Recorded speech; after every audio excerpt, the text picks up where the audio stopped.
So today we're going to dive into a really profound prophetic teaching. It's one that builds this incredible bridge between what we believe in our hearts and what we actually do every single day. We're talking about a lesson on how to turn faith into a beautiful, living, social reality, all through our words, our relationships with our neighbors, and our generosity to guests. And it all starts with this one phrase. This is the key that unlocks everything we're about to talk about. You see, the Prophet Muhammad, peace be upon him, uses this conditional statement as the foundation for three absolutely crucial pillars of social ethics.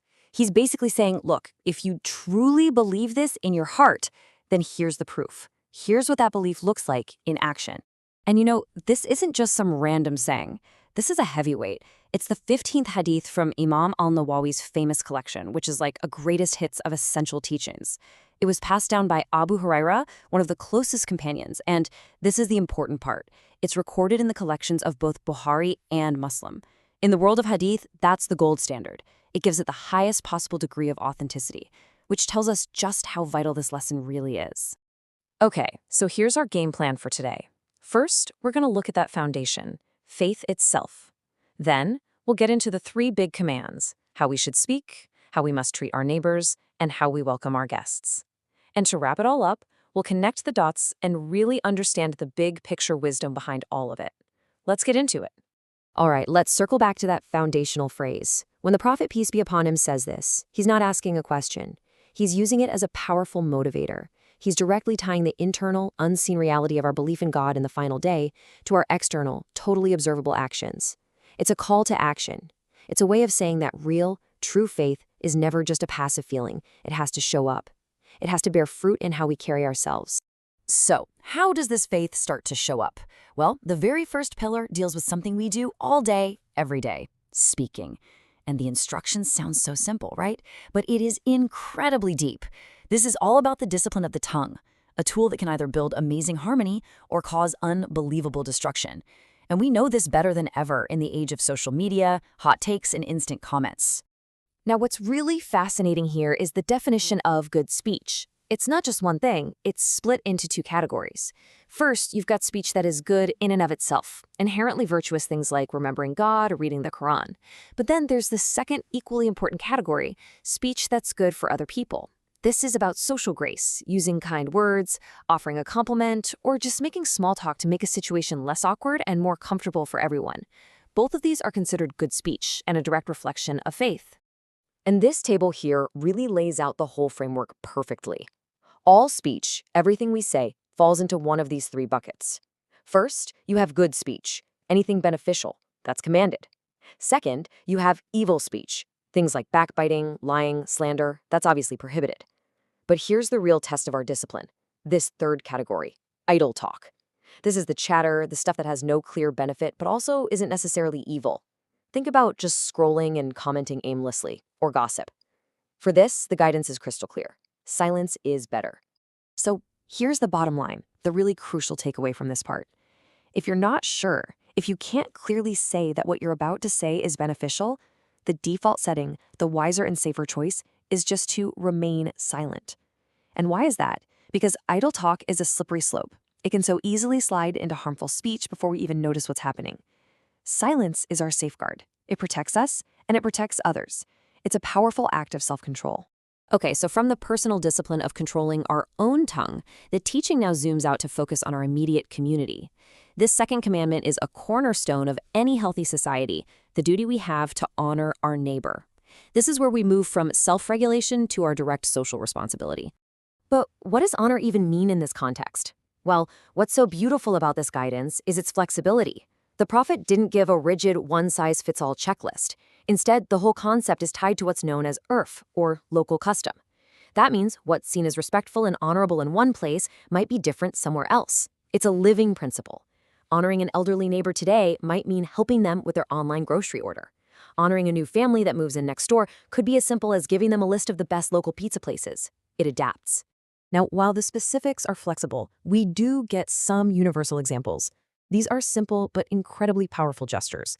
Greeting them warmly, checking in on them when they're sick, sharing food, offering support during tough times. But look at this last point, because it's the absolute foundation for everything else. Refrain from causing any harm. Before you even think about grand acts of kindness, The baseline, the non-negotiable starting point, is to be a source of peace and safety. That means no loud music late at night, no letting your trash pile up, just simply do no harm. This teaching also gives us a really practical way to prioritize our efforts. Think of it like concentric circles of responsibility spreading out from you. Your immediate next-door neighbor, the one who shares a wall or a fence with you, has the greatest right. Then come the neighbors a few doors down, and then the wider neighborhood. The principle is so simple. The closer someone is to you physically, the heavier their right is upon you. Proximity increases responsibility. And now we arrive at the third and final pillar, which expands our circle of responsibility even wider. After we've secured our speech and strengthened our local community ties, we're commanded to extend that same care to travelers and visitors, our guests. This really completes the social framework by including the stranger. So let's be super clear about who qualifies as a guest in this specific religious sense. The term here refers to a traveler, someone who has journeyed from another place and is staying with you temporarily. This really highlights the vulnerability of someone on a journey and our duty as hosts to provide them with safety, comfort, and a place of rest. Honoring a guest is a total package. It starts the second they walk through the door, not just with an open door, but with a cheerful face and warm, welcoming words. That emotional hospitality is just as important as the physical kind. And yes, of course, it also means providing food and drink. Not extravagantly, but generously within your means. The whole point is to make them feel comfortable, safe, and truly valued. Okay, but this brings up a really practical and important question, right? I mean, not all of us have big houses or tons of extra money. What's the obligation on someone who's struggling a bit themselves or lives in a tiny apartment? Does this rule still apply? And the answer to this just shows how compassionate and practical these ethics are. The obligation is always within your ability. You're only asked to do what's possible for you. If all you can offer is a simple meal, you offer that with a good and generous heart. And if you truly can't host them, honoring them can take another form, like actively helping them find a safe and affordable place to stay nearby. The spirit of wanting to help is the core of the command. So, now that we've looked at all three pillars, let's zoom out and take in the big picture. Why these three commandments in particular? What's the grand wisdom at play here? Well, these aren't just random rules of etiquette. They are strategic, foundational pillars for building a strong, compassionate, and truly connected society. So it really boils down to these key takeaways. First, this hadith shows that Islam is a faith of connection and community, not isolation. It's about building society up, one good interaction at a time. Second, it shines a massive spotlight on the tongue, teaching us that social harmony begins with self-control. And third, by commanding us to care for those right next to us, our neighbors, and for strangers, our guests, it weaves this tight social fabric of trust and care that protects us all. You know, to really feel the weight of that first command about speech, you have to hear this exchange. A companion once asked if we are really held accountable for what we say. The Prophet's reply was chilling. He asked back, and do people fall into the fire on their faces except for the harvests of their tongues? That imagery of a harvest is so powerful. It means the words we plant, we will eventually reap. It tells us that mastering our speech isn't some minor detail of good manners. It has ultimate eternal consequences. So in the end, what we have here isn't just a list of nice things to do. It's a complete blueprint. It's a master plan for a sophisticated and compassionate social structure. It starts with the individual purifying their speech, expands to strengthening the bonds with those closest to them, and completes the circle by showing kindness to the traveler. It's a brilliant system for building a healthy society from the inside out. So as we wrap this up, I want to leave you with a question to reflect on.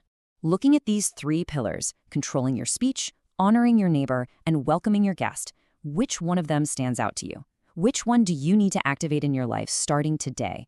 Where's your biggest opportunity to put this beautiful blueprint into action? Thanks so much for joining me for this explainer.